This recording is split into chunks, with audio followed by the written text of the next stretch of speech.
तो टॉपिक का नाम है पॉवर्टी एज ए चैलेंज। ठीक है, आप लोग पॉवर्टी से क्या समझते हो? What do you understand?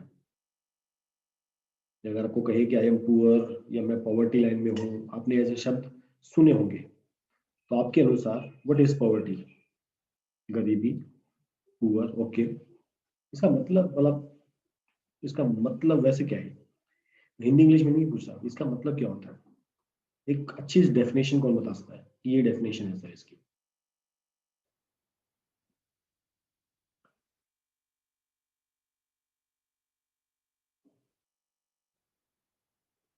Bible, okay.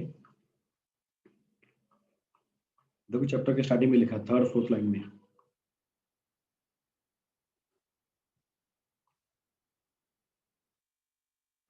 तो पॉवर्टी वो चीज है जैसे लाइफ की कुछ बेसिक नेसेसिटीज होती है ना, उन्हीं को अर्न करने में या उन्हीं को कंज्यूम करने में या उनको पजेस करने में, अपने आप होने में अगर डिफिकल्टी आती है, चैलेंज आता है, हमारे पास उसकी कमी है, इस चीज को क्या कहते हैं? पॉवर्टी। जैसे बेसिक नीड क्या है आपका? रोटी, कपड़ा, मकान। उसका अदर नेसेसिटीज क्या है आज की डेट में? एजुकेशन, हेल्थ, बेटर सैनिटेशन, ऐसी बहुत सारी बेसिक चीजें हैं। अगर हमारे पास ये नहीं है या हमारे पास कम है या किसी का तो बहुत ज्यादा है, तो और इसको प्राप्त करने के लिए, इसको अपने पास पोजेस करने के लिए जो डिफरेंट डिफरेंट चैलेंजेस हमको आते हैं या जो भी रुकावटें हैं, इसको हम क्या कहते हैं? पॉवर्टी। ये बहुत बड़ा चैलेंज है इंडिया के लिए, और नॉट इन इंडिया, ये पूरे वर्ल्ड का बहुत बड़ा चैलेंज है पॉवर्टी करना। ठीक है ना?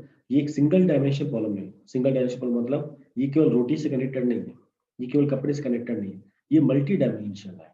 आप अगर एक चीज समझो, आपने सोचा कि हम आप एक ने आपने धर्मशाला खोल दिया, ठीक है, उसमें आपने सबके रहने के लिए व्यवस्था कर दिया, लेकिन केवल रहना सफिशियंट है? नहीं, आपको सबको फूड भी देना पड़ेगा, आपको सबको क्लोथिंग भी देना पड़ेगा।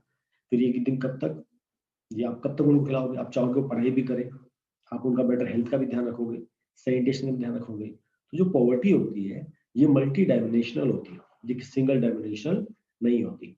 तो इस चैप्टर में हम मोस्टली इन्हीं सब चीजों को डिस्कस करेंगे कि जो पॉवर्टी है it is a multi dimensional problem. यहाँ तक क्लियर सबको? बेसिक समझ में आया कि हम क्या चीज पढ़ने वाले हैं?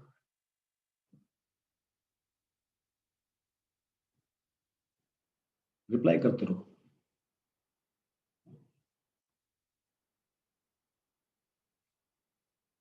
रिप्लाई करोगे तो पढ़ाने में मजा आता है।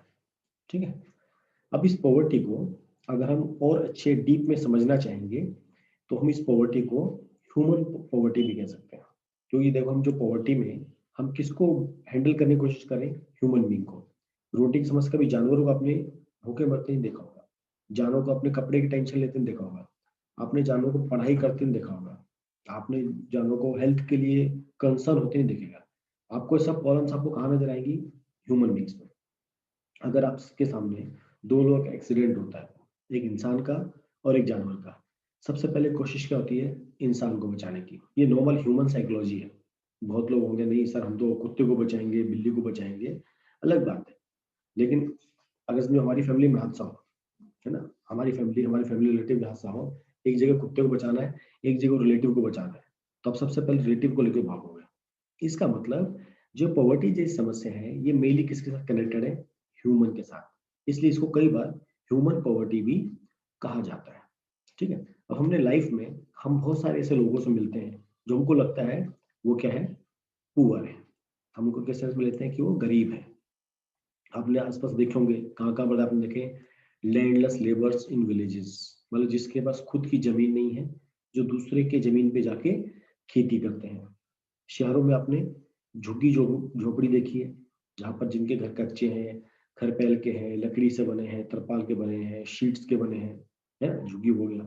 ठीक है, डेली वेज वर्कर, किसी कंस्ट्रक्शन साइट पे काम करने वाले, या ढाबे पे चाइल्ड वर्कर्स, ये भी सब आपने देखा हुआ है। ठीक है, तो इन सबको कहीं ना कहीं हम पुअर या पॉवर्टी की कंडीशंस में डालते हैं। ठीक है, अब ऐसा क्यों है? जब हमको धीरे धीरे जब चैप्टर पढ़ेंगे तो हमको समझ में आएगा। अब यहाँ पर आपको दो स्टोरीज दी गई हैं, दो अलग अलग व्यक्तियों के बारे में बताया गया है। अभी एक अर्बन केस है। अर्बन मतलब एक टाउन, एक शहर की किसी व्यक्ति के बारे में बताया गया। तो रामशरण करके व्यक्ति हैं, ये क्या है, शहर में daily veg worker. What is daily veg worker? आप डेली वेज वर्कर से क्या समझते हो, बताओ फटाफट। Who is a daily veg worker?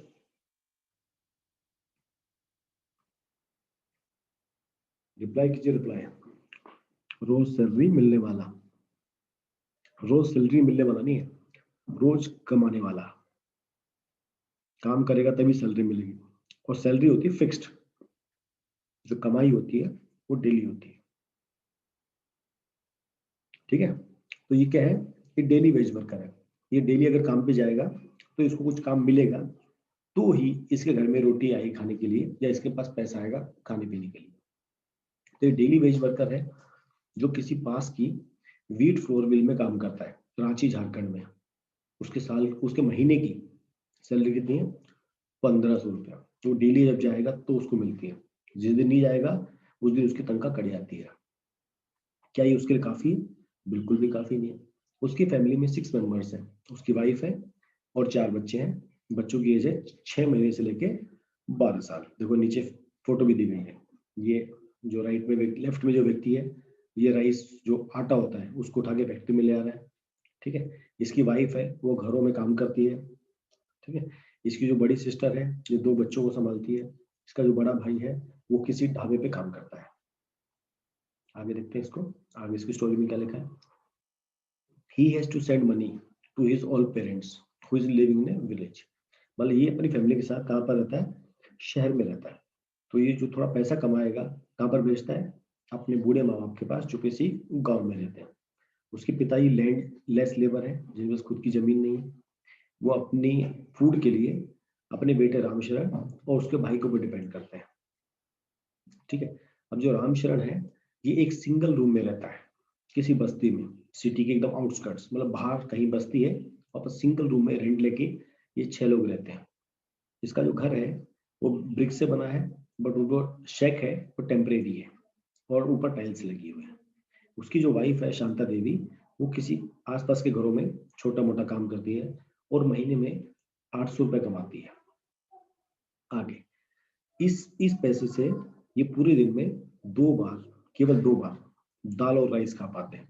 जैसे हमको कभी आप घर में देखो ना, पप्पा पिज्जा ला रहे हैं, पास्ता ला रहे हैं, हम घर में कई बार खाना छोड़ देते हैं, है ना, क्योंकि हमारे पास ज्यादा है।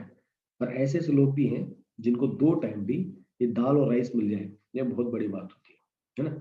यहाँ लिखा था but never enough for all of them. ये इतना नहीं कमा पाते, ये डेली पूरा खाना पेट भर सकते हैं।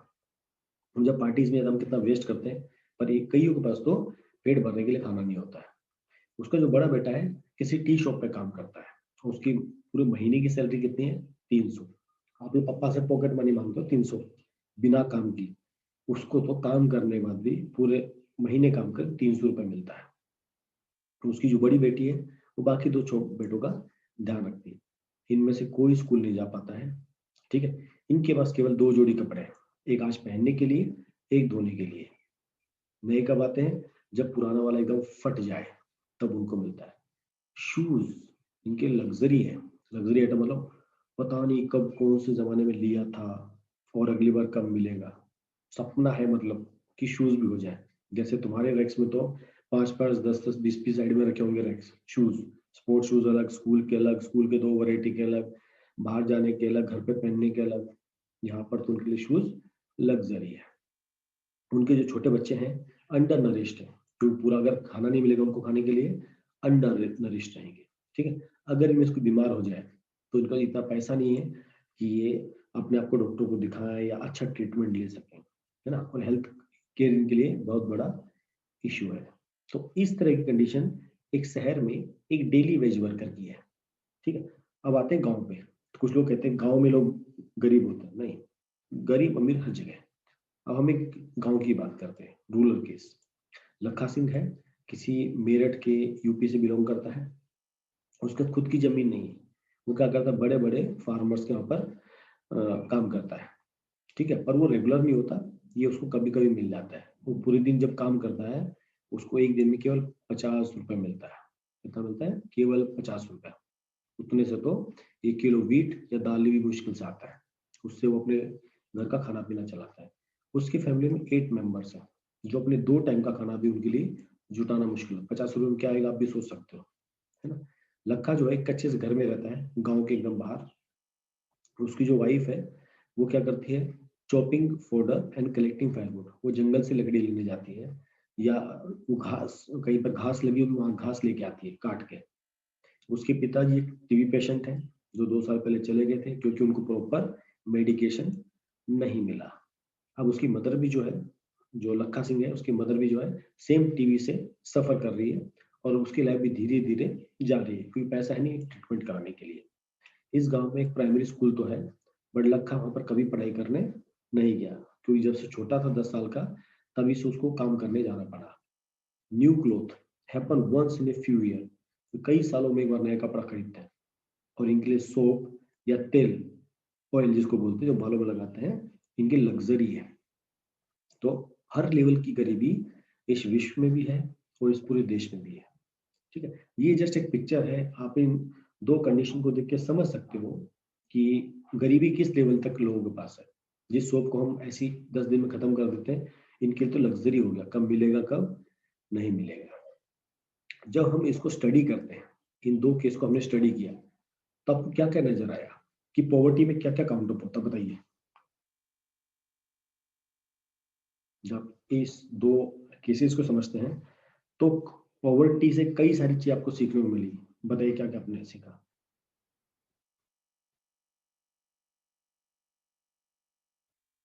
आपका रिप्लाई का वेट कर रहा हूँ मैं, जल्दी लिखिए। इस पॉवर्टी से आपने क्या सीखा, पॉवर्टी में क्या क्या इंक्लूडेड है। नेवर वेस्ट फूड,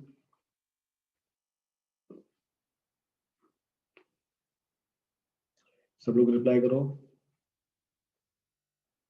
केवल शुभम ने रिप्लाई किया है, केवल अकेला शुभम क्लास में नहीं है। इंटेक्ट करोगे तभी इन चीजों को समझोगे।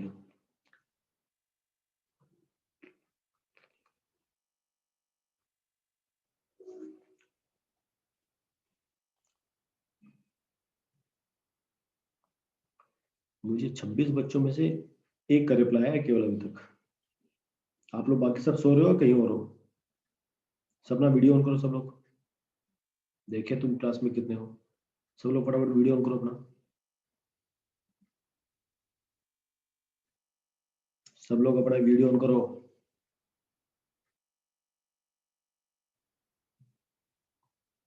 कनिष्का ने ऑन किया है, शुभ ने ऑन किया है, वरुण ने ऑन किया, बाकी वीडियो क्यों नहीं ऑन कर रहे सब लोग।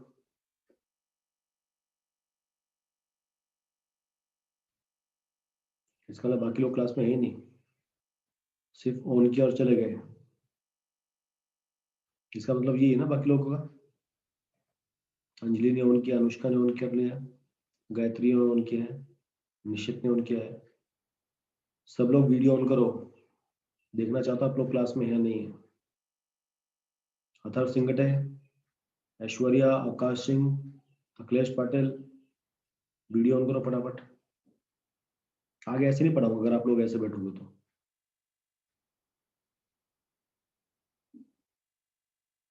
सब लोग वीडियो ऑन करो।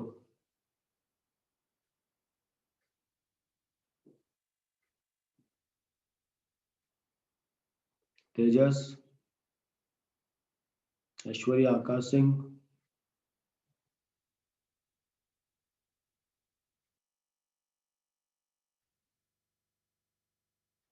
ओके। अथर्व का फोन परमिशन नहीं दे रहा। अथर्व ऐसा कौन सा फोन आपके पास जो परमिशन नहीं दे रहा है। ओके, तेजस का तो ठीक है कि वेबकैम है।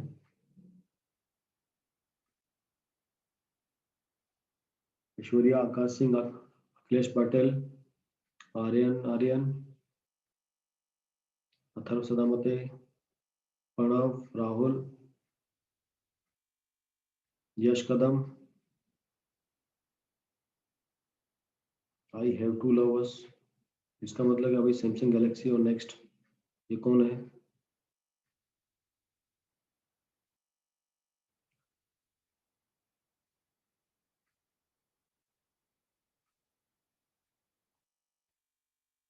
अब सेटिंग्स में जाकर जूम के लिए आप दोनों परमिशन ऑन करो। Yes Tejas, I can understand you. ठीक है, अब जो मैंने पूछा उसका रिप्लाई करो। मैक्सिमम लोगों ने वीडियो ऑन कर लिया? यस, रिप्लाई करो। ये दो केसेस से आपको पॉवर्टी के बारे में क्या समझा है, पॉवर्टी क्या चीज है? प्लीज रीड कमेंट्स, अपने कमेंट्स लिखिए फटाफट।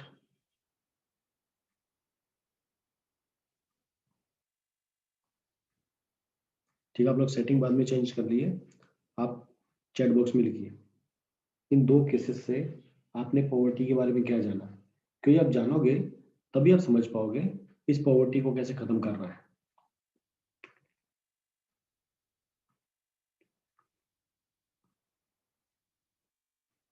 Okay, good Anushka, good Shubham.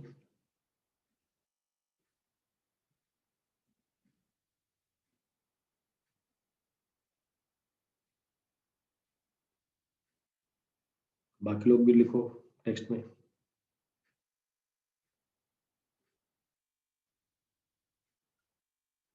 क्योंकि एसएसटी का ऐसा सब्जेक्ट है जहाँ पर आपको खुद लिखना पड़ता है, तो अगर आपकी अंडरस्टैंडिंग क्लियर है टॉपिक के बारे में तो आप उसको हमेशा लिख पाओगे। गुड गायत्री, गुड जय,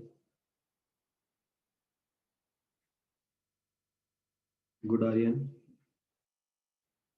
आप लोग रिप्लाई करोगे तो मुझे पता लगे आप लोग क्लास में हो, इसलिए रिप्लाई किया करो। ठीक है, तो देखो हमने जब इन दो केसेस को स्टडी किया तो हमने समझा जो पॉवर्टी है वो कई सारी चीजें हैं। उसमें फर्स्ट आता है लैंडलेसनेस, कि हम किसी के पास जमीन नहीं होती तो वो भी गरीब है।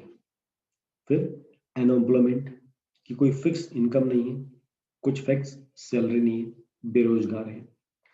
साइज ऑफ द फैमिली, अगर परिवार बहुत बड़ा होगा तो भी वो पॉवर्टी हो सकता है, पुअर हो सकता है। अगर पढ़ाई लिखाई नहीं है, इलिटरेसी ज्यादा है, तो भी वो फैमिली पॉवर्टी हो सकती है। वहां पर पुअर हेल्थ कंडीशन होगी, वहां पर खाना पीना भी उनको प्रॉपर नहीं मिलेगा। ऐसा होगा तो बच्चों को भी काम करना पड़ेगा, जो बच्चों की पढ़ने की उम्र होती है उस टाइम उनको काम करना पड़ेगा, और ये हेल्पलेस होंगे, मतलब कोशिश करके भी ये ज्यादा नहीं कमा पाते। तो ये सब चीज हम समझते हैं कि पॉवर्टी केवल एक फैक्टर नहीं होता, इसके ऊपर काम करना होता है। आप केवल सबको खाना खिला के, सबको कपड़ा दे के, सबको नौकरी दे के, सबको एजुकेट करके, आप केवल एक पार्ट पे काम करके आप सब कुछ नहीं कर सकते हो। गवर्नमेंट को अलग अलग टाइप की पॉलिसीज लानी पड़ेगी ताकि हर पार्ट को कर। एक जगह तो गवर्नमेंट कहती है भाई छोटे बच्चों को काम नहीं करना चाहिए, स्कूल भेजना चाहिए, लेकिन किसी फैमिली कंडीशन ही खराब है तो उसको नौकरी करनी ही पड़ेगी। जैसे ये लखा सिंह 10 साल की उम्र में स्कूल नहीं गया, इसको नौकरी करने जाना पड़ा। तो गवर्नमेंट को हर फैक्टर, हर सेगमेंट देखना पड़ता है देश से गरीबी हटाने के लिए। ठीक है, चलिए रिप्लाई करती रहिए, अगला टॉपिक पढ़ते हैं इसी में। तो these are the two typical case and other dimension of the poverty. तो हमने जो कई सारे पॉइंट्स पढ़े, these are the other dimension of the poverty. So these show poverty means hunger and lack of shelter.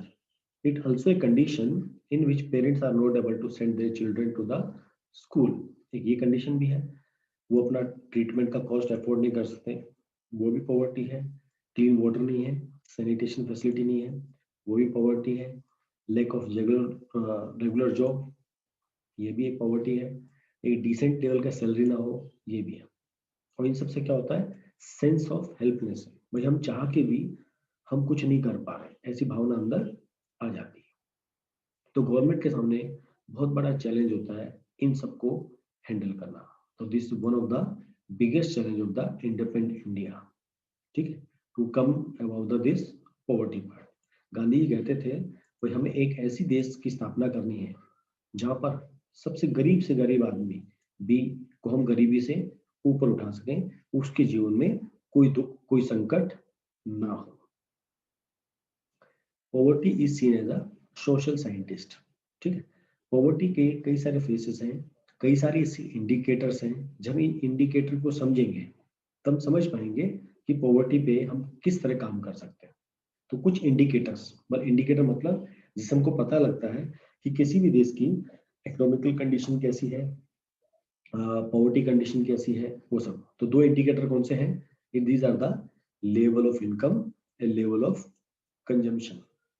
मतलब देश के लोग कितनी सैलरी हर महीने या डेली कमाते हैं, और उनके घर में कंजम्पशन कैसा है, फूड कितना कंज्यूम कर पाते हैं, कितने कपड़े कंज्यूम कर पाते हैं, पढ़ाई का लेवल कैसा है, ये सब कंजम्पशन में आता है। ठीक है। Now poverty is looked at other factors also like social indicator also. ये तो क्या बेसिक प्राइमरी इंडिकेटर है, level of income and consumption. और अभी हमने देखा पॉवर्टी केवल डेली रोटी और कपड़े के लिए नहीं है या इनकम के लिए नहीं है, इसमें बहुत सारे फैक्टर्स और भी इंडिकेट होते हैं। इनको हम बोलते हैं सोशल इंडिकेटर, जिसमें आपका literacy level, general resistance to the malnutrition, health care, job opportunities, safe drinking water and sanitation. इन फैक्टर्स की तरफ भी हमको ध्यान देने की बहुत ज्यादा जरूरत है। ओके, सोशल एक्सक्लूजन, इसका मतलब क्या होता है? कई बार आप देखो सोसाइटी में या अपने आसपास के समाज में, अगर कोई आदमी गरीब होता है तो देखो उसको कोई ज्यादा पूछता नहीं है। अगर वो हेल्प मांगने आएगा तो हम भी उसको हेल्प करने से कतराते हैं। इसको बोलते हैं सोशल एक्सक्लूजन। हमारे परिवार में ही हमारा कोई रिलेटिव अगर गरीब होता है तो जनरली देखा जाता है उसको लोग फेस्टिवल में नहीं बुलाते, उसको लोग शादी में भी नहीं बुलाते हैं, अवॉइड करते हैं। इसको कहते हैं सोशल एक्सक्लूजन। आप नॉर्मल कंडीशन, जैसे आप पुणे में एक किसी बड़ी सोसाइटी में रहते हो, पोस्ट सोसाइटी में रहते हो, अगर उस पे गेट कीपर है, चौकीदार वगैरह है, अगर कोई नॉर्मल व्यक्ति अंदर जाने की कोशिश करेगा, है ना, वो अच्छा हो, सीधा साधा हो, पर चौकीदार उसको ही रोक देगा। उसके कपड़े देख के, उसके शक्ल देख के उसको रोक देगा। उसको पता है इसका ये बड़ी सोसाइटी में इसको कोई काम नहीं है। हो सकता है उसका अंदर फ्लैट हो, है ना, हो सकता है। पर दूसरा एक बंदा एकदम टिप टॉप करके, एकदम गरीब है बट कपड़े बढ़िया पहन के आया, चश्मा लगा के आया, उसको सलाम ठोक के अंदर जाने देगा। तो कहीं ना कहीं जो पॉवर्टी होती है ये हमें सोशल एक्सक्लूजन का कारण बनती है ना। कई बार लोग हमारे केवल अपीयरेंस को देख के हमको जज कर लेते हैं। ये हमारी सोसाइटी में बहुत ज्यादा देखा जाता है। तो इसका मतलब ये है सोशल एक्सक्लूजन, है ना। Better of these people in the better surrounding.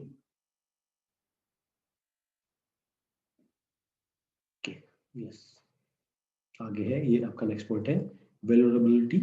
It is a poverty का मेजरमेंट। हमको पॉवर्टी को मेजरमेंट करना है तो इसके लिए टर्म बार बार यूज की जाती है। It describe the greater probability for certain communities like member of backward class, individual widows. ठीक है। अब इसका मतलब क्या है? इस पॉइंट से हम सीखते हैं कि कब, जैसे कोई व्यक्ति गरीब है, उसको उस पॉवर्टी से बाहर आने में कितना समय लग सकता है, ये हम यहाँ पर इस पॉइंट से समझते हैं। जैसे मान लिया जाता है कि जो SC है या ST है ये गरीब होंगे, कोई विधवा है वो गरीब है, अगर कोई फिजिकल हैंडीकैप पर्सन है, आप क्या समझोगे? वो गरीब है। क्यों? इनके साथ ये टैबू जुड़ा है कि अगर ये है तो गरीब है, हो सकता गरीब ना हो, पर ये क्या मान लिया जाता है? ये लोग गरीब होंगे ही होंगे। क्यों? क्योंकि जब देश की पूरी पॉपुलेशन को देखा जाता है तो ये लोग उसमें, अगर मैक्सिमम पुअर लोग होंगे वो इसी कास्ट के होंगे, इसी ट्राइब्स के होंगे, या विडोज भी होंगी, या फिजिकल हैंडीकैप पर्सन भी होंगे। तो इनको मान लिया जाता है कि ये लोग पुअर, इनको मतलब स्टैंप लग गई है, ये पुअर है। ठीक है। तो जो वैल्यूरेबिलिटी है ये क्या डिटरमाइन करती है? What are the options available to the different communities और finding alternative things in terms of assets, education, health opportunities. और एक ऐसा पैरीमीटर, एक ऐसा स्केल हम जज करते हैं, भाई इनको हम कितने साल में, कितने लंबे टाइम तक हम इनको इस गरीबी से ऊपर ला सकते हैं। तो ये स्केल एक तरह से मेजरिंग स्केल है, हम लोगों को कैसे पॉवर्टी से बाहर ला सकते हैं। Vulnerability describe the greater poverty for being more adversely affected than the other people.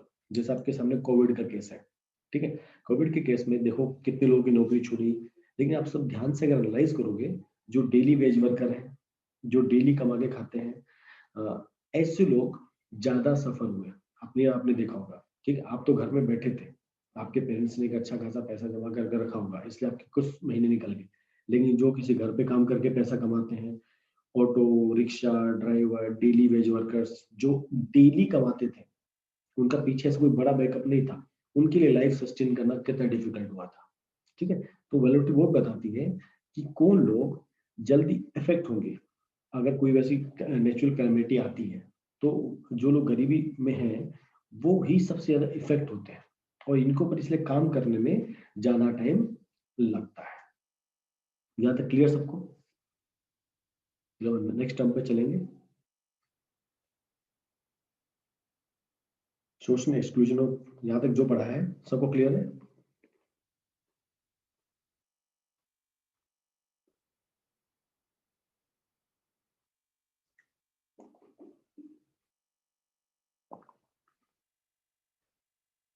कोई पॉइंट नहीं समझो तो बता देना, ठीक है? ओके, नेक्स्ट है पॉवर्टी लाइन। ठीक है, जैसे भी आप लोगों के एग्जाम्स होते हैं, एग्जाम्स में देखो फर्स्ट क्लास कौन आया, सेकंड डिवीजन पे कौन है, थर्ड डिवीजन पे कौन है, ऐसे हम सेट करते हैं। भाई जिसके 75% के ऊपर फर्स्ट क्लास, 60 से 75% के बीच में सॉरी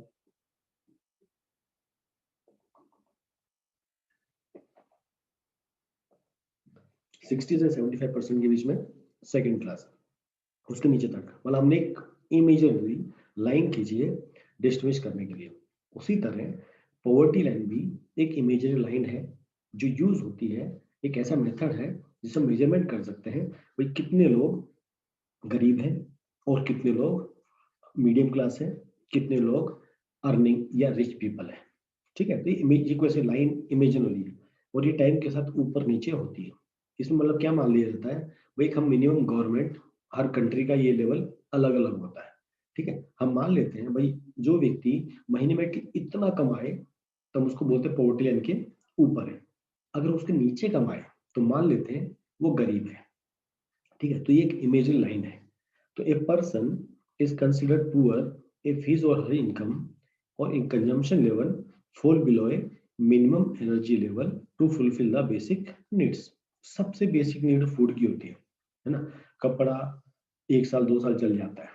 ठीक है, घर अगर परमानेंट नहीं होगा, कच्चा पक्का घर बना के लोग काम चला लेते हैं, ऊपर टिन शेड डाल के लोग काम चलाते हैं, लेकिन फूड देखो सबसे बेसिक नेसेसिटी है। ठीक है, इसलिए जब ये कैलकुलेशन होती है पॉवर्टी लाइन की, ये बेसिक कंजम्पशन के ऊपर होती है, फूड कंजम्पशन। ये देखो कैलकुलेशन कैसे होती है। ठीक है, बेसिक आपको आइडिया देता हूँ। समझो एक फैमिली में 5 लोग हैं, माता पिता और 3 बच्चे हैं। ठीक है, अभी हमको पता है हमारा डेली बॉडी का नीड कुछ कैलोरीज होता है, हमको इतना डेली कैलोरी खाना होता है ना? जैसे नॉर्मली 1000 से लेके 1700 1800 2000 तक मान लेते हैं कि मैं एक बड़ा व्यक्ति हूँ, तो हम दो लोगों को 2000 कैलोरी चाहिए खाने के लिए, तो टोटल कैलोरी कितनी होगी? 4000। बच्चों को 1000 चाहिए मान लो, तो उनके 3 बच्चे हैं तो उनको 1000 5000, तो टोटल 5000 कैलोरी मुझे एक दिन में चाहिए खाने के लिए। 30 दिन में कितनी हो गई? तो टोटल हम कैलकुलेट करते हैं, फिर चेक करते हैं इतने कैलोरी अगर हमको इनटेक करना है तो मुझे क्या क्या खाना पड़ेगा। मुझे इतना किलो गेहूं चाहिए, इतना राइस चाहिए, इतना दाल चाहिए, इतना सब्जी चाहिए। ठीक है, अब हमने देखा कि भाई डेली ये पूरे महीने में इतना सामान चाहिए हमको अपना बेसिक नरिशमेंट करने के लिए। अब इतना कितने पैसे में आता है ना? अपने को आटा का दाल पता है, राइस का दाल पता है, सबका दाल पता है, तो एक कैलकुलेशन की जाती है पर इतना सामान लाने के लिए इतना पैसा चाहिए। अभी व्यक्ति अगर इतना कमाएगा, इसका मतलब सेल्फ सस्टेन्ड है, मतलब उसका खाने का खर्चा चलता है।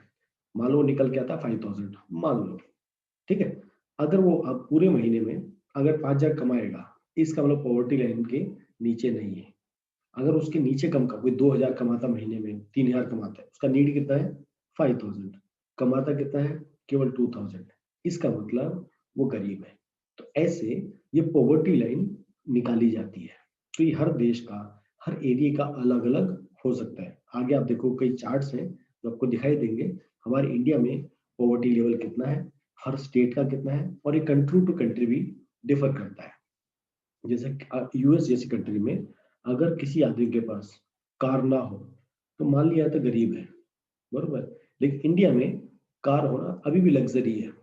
अगर ऐसा कार है तो बिल्कुल बोलते हैं, यार साहब के तो पास तो कार, खास गाँव में आप देखोगे अभी भी अगर अच्छी गाड़ी है, मतलब मारुति ऑल्टो वोल्टो छोड़ दो, अगर कोई स्कोडा वगैरह यूज करो, BMW, तो समझो हाँ भैया पैसा है ना? तो मतलब इंडिया में स्टिल कार एक लग्जरी है, बट यूएस में कार नहीं है, मतलब गरीब, मतलब कार भी है तो इसका मतलब ये नहीं कि अमीर है, वो फिर भी गरीब हो सकता है। तो ठीक है, ये हर कंट्री टू कंट्री ये पॉवर्टी लेवल चेंज होता है। ठीक है, अभी पॉवर्टी लाइन में क्या क्या इंक्लूड होता है जब हम पॉवर्टी को डिटरमाइन करते हैं? इस पॉवर्टी लाइन को जब हम डिटरमाइन करते हैं तो क्या क्या होना चाहिए इसमें। अभी हमने केवल फूड पे बात की है, ठीक है। पॉवर्टी लाइन में फूड एक बेसिक एलिमेंट है, जो आपको मैंने रफ कैलकुलेशन करके बताया। तो मिनिमम फूड तो चाहिए, क्लोथ भी चाहिए, फुटवियर भी चाहिए, फ्यूल चाहिए, अगर हमारे पास बाइक है कुछ भी है, या घर में खाना बनाना तो फ्यूल भी चाहिए, क्या हमारे घर पे लाइट है, क्या हमारे बच्चे पढ़ने जाते हैं, क्या मेडिकल रिक्वायरमेंट है क्या। तो अगर ये हम बेसिक खर्चे निकालेंगे तो हमको समझ में आएगा, जब आप भी अगर अपने घर का एक रफ खर्चा निकालना चाहो, क्योंकि हमारे घर पे एक रफ खर्चा कितना होगा आप आराम से निकाल सकते हो। हम सबके खाने पीने का इतना खर्चा है, हमारे कपड़े का इतना खर्चा है, फुटवियर का इतना खर्चा है। तो बेसिक आपको समझ में आएगा कि मेरे एक पापा को मेरी फैमिली सस्टेन करने के लिए एक मिनिमम इतना रुपया चाहिए होता है। अगर इतना हम अर्न कर पाते हैं तो पेरेंट्स हमारी एजुकेशन मेडिकल चीजों को बेटर हैंडल कर पाते हैं।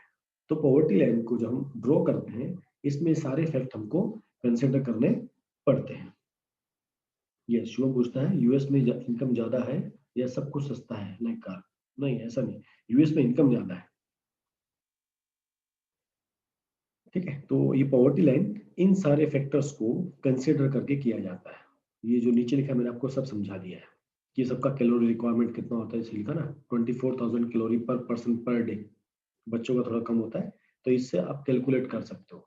जैसे आपका स्कूल का फीस भाई महीने का इतना फीस है, हम साल में 5 कपड़े खरीदते हैं, 2 महीने का एवरेज आ गया, तो आप चाहे तो निकाल सकते, ऑलरेडी निकाला हुआ डाटा है, ठीक है। तो यहाँ पर देखिए दिया हुआ है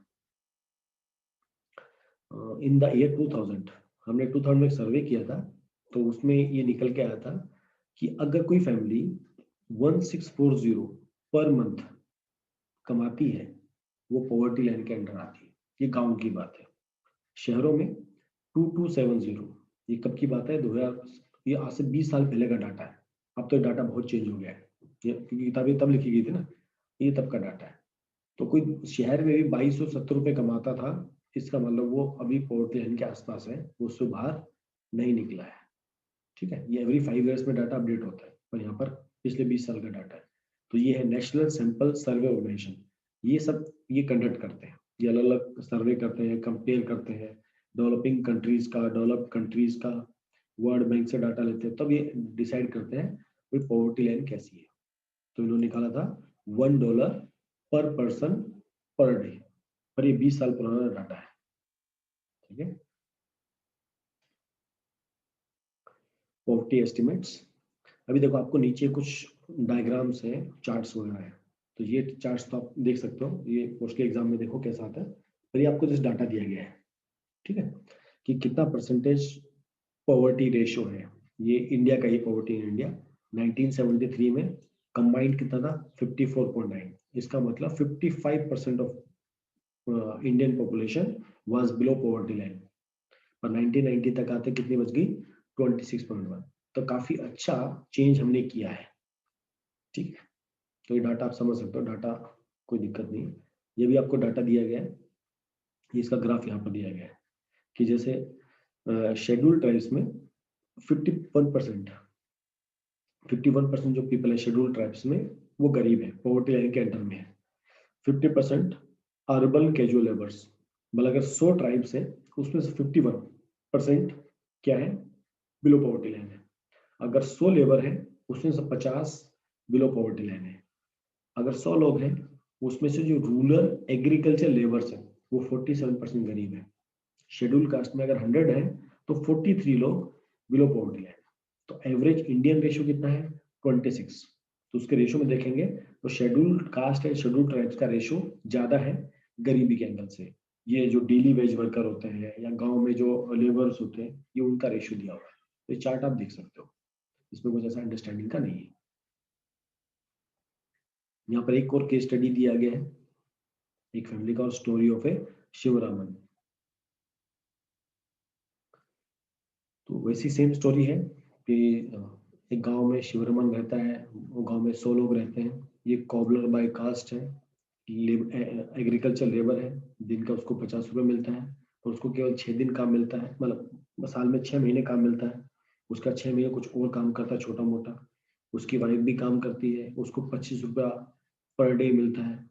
इसकी फैमिली में 8 मेंबर है, उसकी 65 ईयर ओल्ड मदर है, बीमार है, उसका भी खर्चा नहीं उठा सकता। तो सेम आपको दूसरा सेम ऐसा स्टोरी दिया गया है, तो आप इसमें देखोगे ये भी एक तरह से, और इसके लिए लाइबिलिटी क्या है, 2 टाइम का इसको खाना मिल जाए, है ना?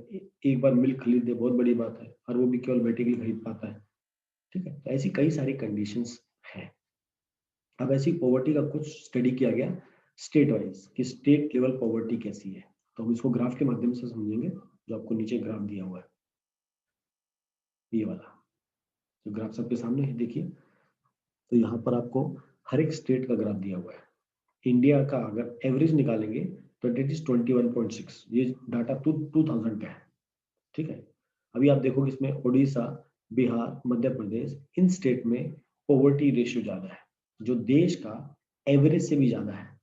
और आप 21 के नीचे देखोगे, कर्नाटका, आंध्रा, राजस्थान, गुजरात, केरला, हरियाणा, दिल्ली, हिमाचल प्रदेश, पंजाब, जम्मू कश्मीर, इन लोगों का डाटा कैसे, इनका जो गरीबी का लेवल है पूरे देश के लेवल से कम है। मतलब इन गवर्नमेंट्स ने या यहाँ पर गरीबी के लिए काफी अच्छी पॉलिसीज आई, नियम आए, एम्प्लॉयमेंट कंडीशंस आई, एजुकेशन के बारे में अच्छा काम हुआ, फूड के बारे में अच्छा काम, तो कुछ ना कुछ अच्छा किया, इसलिए इन स्टेट का वो डाटा पॉवर्टी का कैसे गया, नीचे गया।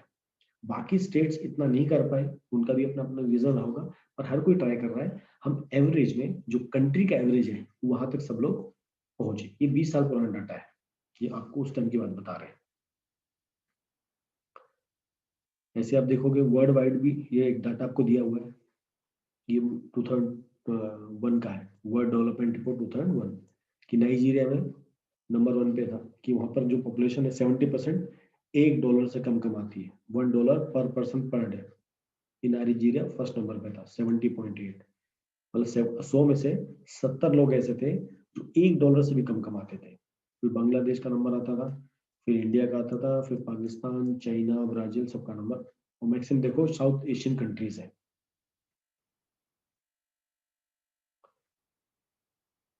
ये फिर आपको डाटा दिया है ग्लोबली, वर्ल्ड वाइड। चाइना का डाटा है, एशिया पैसिफिक का है, कि 1981 में लेटिन अमेरिका में जो 10 था वो रफली 10 और 9 के आसपास है। यहाँ पर ज्यादा मेजर डिफरेंस नहीं आया, ये डेवलप कंट्री है, वहाँ ज्यादा डिफरेंस नहीं आता। और आप चाइना का डाटा देखोगे कि 65 से डाटा कहाँ पर आ गया, हार्डली आपका 20 तक आ गया, मतलब उन्होंने अपनी पॉवर्टी लाइन को नीचे लाने का बहुत अच्छा काम किया है।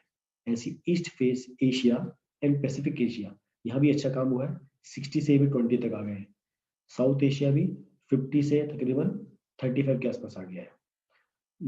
सब सारा अफ्रीका, ये 40 पे था, ये बढ़ के 45 चला गया, मतलब वहां पर गरीबी और बढ़ गई। एशियन कंट्रीज ने अच्छा किया, अमेरिकन कंट्रीज स्टेबल रहे, अफ्रीकन कंट्रीज में पॉवर्टी बढ़ता चला गया। तो ये आप चार्ट देख ऐसा स्टडी कर सकते हो, ये सेम वैसे आपको दिया गया, तो एक अलग चार्ट है, वर्ल्ड बैंक का रिपोर्ट है 2005 का। अब आएगा अच्छा topic, causes of the poverty. Millions मतलब आपका 10 मिलियन होता, मतलब 10 लाख के आसपास, 1 मिलियन इक्वल टू 10 लाख। तो आपका है कॉजेज ऑफ द पॉवर्टी। तो आपके अनुसार आपको क्या लगता है कि पॉवर्टी के कॉजेज क्या क्या होते हैं? आप किसको मानते हैं पॉवर्टी का कॉजेज?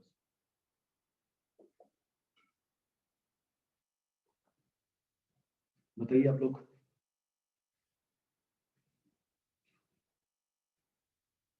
पॉवर्टी के कॉजेज क्या क्या है?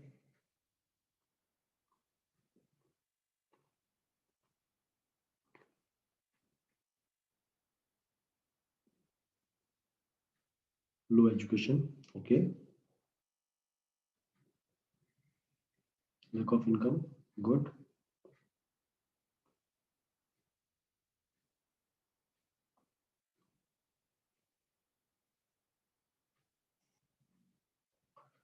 Okay good. अब हम यहाँ पर देखते हैं इंडिया में कॉजेज ऑफ पॉवर्टी क्या है। ठीक है, one of the historical reason is low level of economical development under British administration. जैसे हमको मालूम है, हम कई सालों से अंग्रेज गुलाम रहे, तो कभी भी यहाँ डेवलपमेंट की बात हुई नहीं। अंग्रेज लोग यहाँ से अच्छा अच्छा चीज सब ले गए, सोना चांदी हीरे जवाहर सब कुछ फ्री ऑफ, मतलब कॉस्ट एकदम मिल था, इतने फ्री में उठा के ले गए यहाँ से। तो इन्होंने कभी भी हमारे यहाँ लोगों को जो रोजगार होता था, खासकर ग्रामीण क्षेत्र में, इंडियन इकोनॉमी जो है वो एग्रीकल्चर और ग्रामीण गांव के इकोनॉमिकल के ऊपर बहुत ज्यादा बेस्ड थी। अंग्रेजों ने क्या किया, इसको पूरा खत्म किया। जो हैंडीक्राफ्ट हमारा कल्चर होता था, इसको डिक्रीज भी किया। टेक्सटाइल इंडस्ट्री बहुत अच्छी होती थी, उन सबको इन्होंने पूरा बर्बाद कर दिया था। इसलिए इंडिया को गरीबी गरीबी में बहुत ज्यादा चले गए थे वो लोग, क्योंकि इंडिया कभी गरीब नहीं था, भारतवर्ष कभी भी गरीब नहीं रहा। बट ये अंग्रेजों की पॉलिसी की वजह से हम लोग इतना अंडर डेवलप रह पाए। इसलिए हमको अभी भी काफी टाइम लग रहा है इस चीज से उभरने के लिए। दूसरा एक बड़ा रीजन था हमारा ग्रोथ रेट ऑफ पॉपुलेशन, कि इंडिया उतने लेवल पे प्रोड्यूस नहीं कर पाया जिस फास्ट रेट पे इंडिया की पॉपुलेशन बढ़ी है। आप लोग जानते हो, जैसे इंडिया जब आजाद हुआ तो रफली 30-40 करोड़ ये पॉपुलेशन था, और आज हम अगले 17 साल में हम लगभग 3 गुना हो चुके हैं, और हम अराउंड अभी 120-125 के आसपास है, अब तो 130 टच कर गया है। तो लगभग हम लोग 3 या 4 टाइम्स 4 फोल्ड हो चुके हैं। बट इकोनॉमिकल रिसोर्सेस अभी उस लेवल पे नहीं बढ़े हैं। तो जब दोनों ग्रोथ होती है, आपकी इकोनॉमिकल ग्रोथ होती है और पॉपुलेशन भी आपके कंट्रोल में रहती है, तब आपकी कहीं ना कहीं गरीबी आपके कंट्रोल में आती है। तो फेलियर है बोथ द फ्रंट्स। कौन सा? Promotion of economical growth and population control. ये दोनों फैक्टर कैसे हुए? ग्रोथ नीचे थी और पॉपुलेशन अपर ग्राफ में जा रही थी, इसलिए कहीं ना कहीं हम लोग काफी ज्यादा गरीब रहे। उसी तरह बट धीरे धीरे हमने काफी अच्छा काम किया। स्प्रेड ऑफ इरिगेशन हुआ, ग्रीन रेवोल्यूशन आया, उससे गांव में लोगों के लिए खेती करना आसान हुआ। बहुत सारी जॉब अपॉर्चुनिटीज क्रिएट हुई एग्रीकल्चर सेक्टर में। केवल प्रोडक्शन नहीं करना है, उनका आगे प्रोसेसिंग भी करना है, तो बहुत सारे कामों की जॉब्स क्रिएट होने लग गए। ठीक है, फिर इंडस्ट्रीज आने लगी, प्राइवेट सेक्टर में कंपनी खुली, पब्लिक सेक्टर में खुली गवर्नमेंट की तरफ से, वहां भी लोगों को जॉब मिला। ठीक है, तो ऐसे कई सारे धीरे धीरे काम होते चले गए। पर जो मेन प्रॉब्लम क्या था हमारे इंडिया में हमको पावर रहने का, एक तो इकोनॉमिकली हम उतने फास्ट ग्रो नहीं हुए जितना हम फास्ट हम लोग हमारी पॉपुलेशन राइज होती थी। ठीक है, another feature of high poverty rates, एक फीचर और बताया गया है, ह्यूज इनकम इनइक्वालिटी। जैसे लोग जो पैसा कमा रहे थे, अमीर लोग अमीर बनते चले गए और गरीब लोग गरीब होते चले गए। एक ये भी बहुत बड़ा ड्रॉबैक था। ऐसा क्यों? क्योंकि लैंड का जो डिस्ट्रीब्यूशन था वो बहुत अनइवन था। पूरे गांव में एक बड़े बड़े जमींदार होते थे, गांव की 80% लैंड उनके पास होती थी और बाकी लोगों के पास वो 20% लैंड होती थी, और वो भी वो समय आने पर उनसे छीन लेता था। तो इसमें भी काफी सारे चेंजेस हुए, लैंड रिफॉर्म हुए, है ना, रीडिस्ट्रीब्यूशन ऑफ एसेट्स हुआ, लैंड हुआ, जिसके पास ज्यादा जमीन थी उसकी लेके बाकी लोगों को दी गई जिनके पास जमीन नहीं है। ये बहुत बड़ा एक मूवमेंट चला था। तो ये भी एक बहुत बड़ा फैक्टर था कि लोग हमारे देश में ये गरीबी काफी दिन से बनी हुई थी। और कौन सा फैक्टर थे? There other many socio cultural economical factor भी रिस्पॉन्सिबल थे, है ना। जैसे शादी ब्याह में हम देखो दबा के खर्चा करते हैं, है ना। अगर गरीब से गरीब आदमी भी होगा वो भी शादी के लिए बहुत पैसा खर्च करता है ना। फार्मर का इनपुट नीड बहुत ज्यादा बढ़ गया, सीड के ऊपर, फर्टिलाइजर के ऊपर पेस्टिसाइड की डिपेंडेंसी ज्यादा बढ़ गया, तो उसके ऊपर सेविंग करना उसके लिए मुश्किल हुआ। जब सेव नहीं कर पाया तो लोन नहीं चुका पाया, लोन नहीं चुका पाया तो वो कर्ज के बोझ दबचा चला गया और गरीबी उसको कभी छोड़ नहीं पाई। तो ऐसे बहुत सारे मल्टीपल रीजंस हैं जिसकी वजह से हम पॉवर्टी को अभी तक टैकल कर पा रहे हैं, अभी तक उसके खिलाफ काम चल रहा है। तो क्या क्या मेजर लिए गए यहाँ पर, मेजरमेंट्स की बताई गई, गवर्नमेंट ने क्या क्या मेजर उठाए इकोनॉमिकल को डेवलपमेंट करने में और पॉपुलेशन को कंट्रोल करने में। चलिए इसमें कुछ एग्जांपल आपको दिए गए हैं। जैसे 1950s में आपका पॉवर्टी लेवल अराउंड 45% के आसपास था।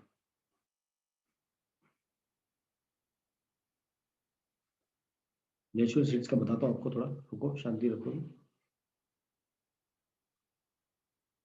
ये देखिए यहाँ पर एक इंपॉर्टेंट लाइन, अगर आपको पॉवर्टी को कम करना है, it is very clear that there is strong link between economical growth and poverty reduction. जितना ज्यादा हम इकोनॉमिकल ग्रोथ के ऊपर ध्यान देंगे उतना पॉवर्टी अपने आप कम होता जाएगा।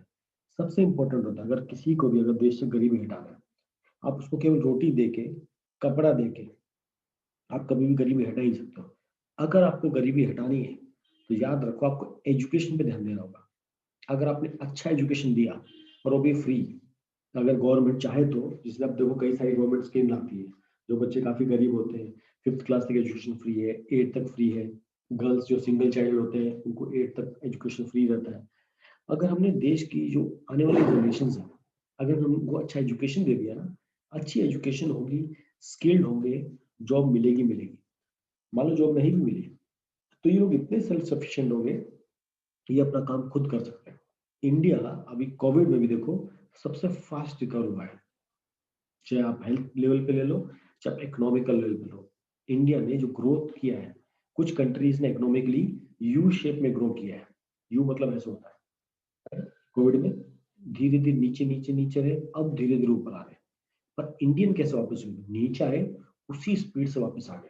जो हमारा सेंसेक्स है, जो स्टॉक मार्केट है, शेयर मार्केट है, वो जब कोविड से पहले से ऊपर निकल चुका है। इसका मतलब हमने बहुत अच्छे लेवल पर रिकवर कर लिया है। ये क्यों हो पाया, क्योंकि इंडिया एक बहुत बड़ा मार्केट है। चाइना इंडिया से पंगे क्यों लेता है डायरेक्ट, ये छुट-पुट काम करता रहता है, वो डायरेक्ट अटैक क्यों नहीं करता है। उसको पता है इंडिया एक बहुत बड़ा मार्केट है। मार्केट का मतलब क्या होता है, जो इंडस्ट्री जो इतना सारा प्रोड्यूस करती है उसका कंजम्पशन भी होना चाहिए ना। जैसे आप आपके लिए घर पे लाए और आप नहीं खाओगे तो सड़ जाएगा, है ना। तो उसी तरह अगर कोई भी कंट्री की ग्रोथ किसके ऊपर टिकी है, इंडस्ट्रीज के ऊपर। इकोनॉमिकल ग्रोथ पूरी इंडस्ट्रीज के ऊपर टिकी है, और इंडस्ट्रीज की ग्रोथ किसके ऊपर टिकी है, कंजम्पशन के ऊपर टिकी है। ठीक है, कंजम्पशन मतलब लोग कितना कंज्यूम करते हैं। एक कंपनी ने बहुत सारी गाड़ियां बनाई, कोई खरीदने वाला ना, तो फायदा क्या हुआ। तो जब तक लोग खरीदेंगे नहीं तब तक और प्रोडक्शन कैसे बढ़ेगा। ये पूरा कनेक्शन है। तो अगर आपने देश की पॉपुलेशन को अगर एजुकेटेड कर दिया तो ये नौकरी भी करेगी, ये बिजनेस भी करेगी, ये अपने आप को सेल्फ सस्टेन करेगी। तो जो उसका इनकम आएगी तो कंजम्पशन बढ़ेगा, कंजम्पशन बढ़ेगा तो प्रोडक्शन बढ़ेगा, प्रोडक्शन बढ़ेगा, कंजम्पशन और बढ़ेगा। ये साइकिल चलता जाएगा और समय आने पर हर व्यक्ति अपनी बेसिक नीड को पूरी कर सकता है। कभी भी लोगों को फ्री बिठा के खाना खिला दो, उससे कोई फर्क नहीं पड़ेगा, उसको कल फिर भूखा मरना पड़ेगा। आप उसको कितने कपड़े खरीद के दो, पर अगर आपने उसको एजुकेट कर दिया, उसको समझदार कर दिया, तब क्या उसको जिंदगी भर किसी से मांगने की जरूरत नहीं पड़ेगी कि मुझे ये दिक्कत है। तो ये बहुत बड़ा इंपॉर्टेंट फैक्टर होता है। इसलिए गवर्नमेंट इस एजुकेशन के ऊपर बहुत ज्यादा काम करती है। प्लस गवर्नमेंट काम करती है हेल्थ के ऊपर, क्योंकि हेल्थ थोड़ा महंगा होता है। तो गवर्नमेंट भी इसलिए सरकारी हॉस्पिटल्स खुलते हैं, ऐसे कई सारे मोहल्ला क्लिनिक खुलते हैं, है ना। गवर्नमेंट बेस्ड औषधालय खुलते हैं जहाँ पर मेडिसिन सस्ते मिलती है। तो गवर्नमेंट इन दो फैक्टर्स के ऊपर अगर अच्छी तरह काम कर रही है, करती भी है और आगे भी करेगी, उससे क्या होगा, देश का जो व्यक्ति का जो अर्निंग पावर है, कंजम्पशन पावर है, वो थोड़ा अच्छा हो जाएगा।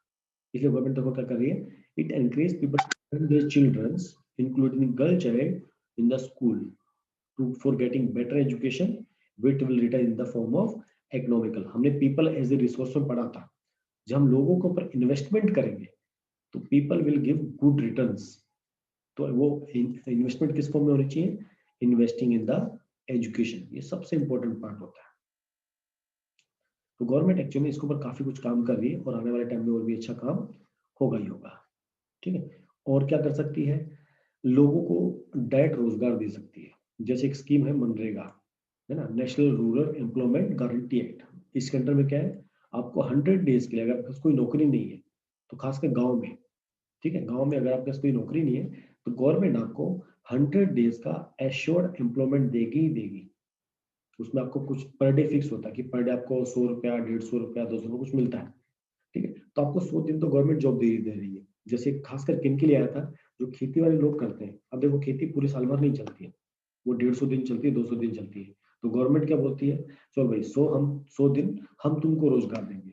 इससे क्या व्यक्ति को एश्योरिटी होती है, बट 360 डेज में से चलो 100 दिन तो काम मुझे कौन, गवर्नमेंट दे रही है, बाकी दिन मैं खुद भी काम कुछ निकालूंगा। तो ऐसे बहुत सारे काम हुए हैं। ये पहले 200 डिस्ट्रिक्ट में था, अब ये 600 डिस्ट्रिक्ट, तो बहुत पुराना डाटा है ये, लगभग हर डिस्ट्रिक्ट में।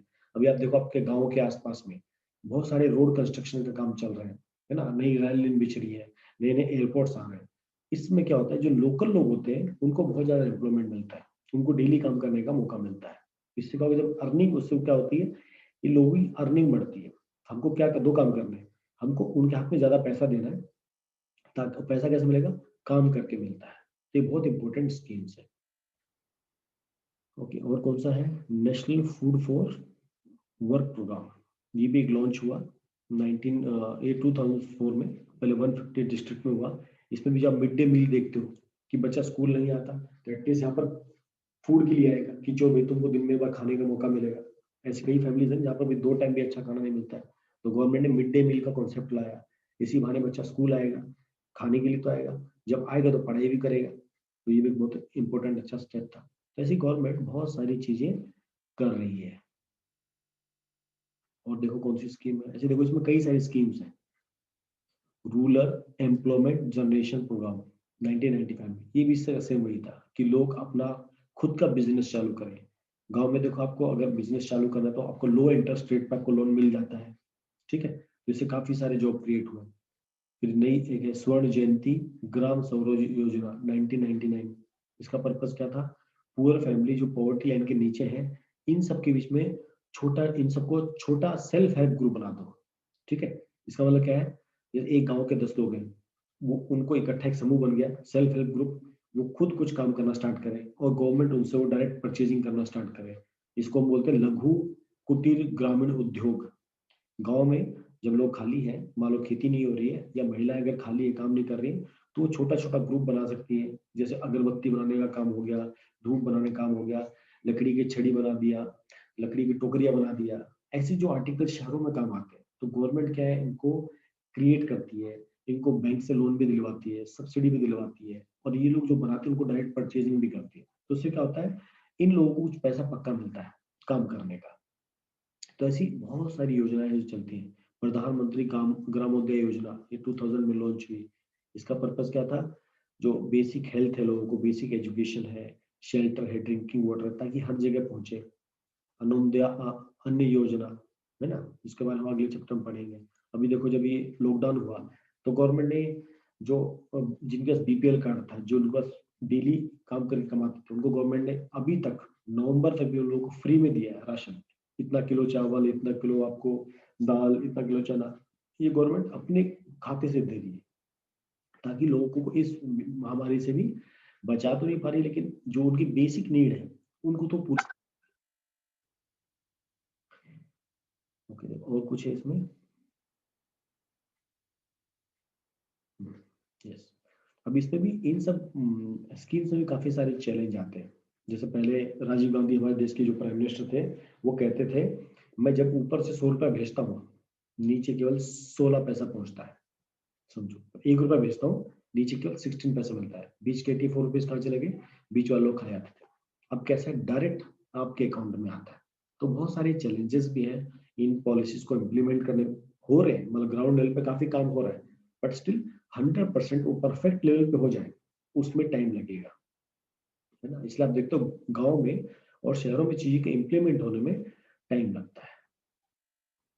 तो बहुत सारे फैक्टर्स आपको दिए गए हैं। तो यहाँ पर आपका टॉपिक फिनिश होता है, तो आपका इकोनॉमिक्स भी खत्म होता है। अब आपको इस टॉपिक में अगर कुछ पूछना हो, आप लोग पूछ सकते हो एनी क्वेश्चंस।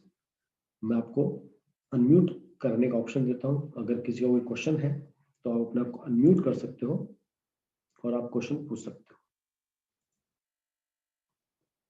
इस टॉपिक के रिलेटेड, इकोनॉमिक्स में तीनों चैप्टर के रिलेटेड अगर आपको कोई क्वेश्चन है, आप लोग पूछ सकते हो। है किसी का कोई प्रश्न, या सबको समझ में आ गया है टॉपिक? तो जैसे मेरा वादा था आपको, नवंबर से पहले आपका डीपी और इकोनॉमिक्स हो जाएगा, तो आपका तीनों चैप्टर इकोनॉमिक्स के और चारों चैप्टर आपके डीपी के हो चुके हैं।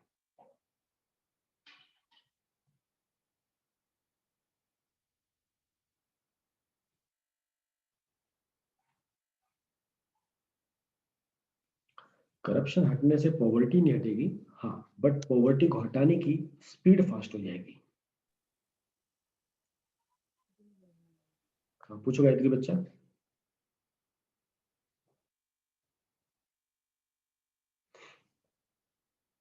नो डाउट, क्लास एंड करें।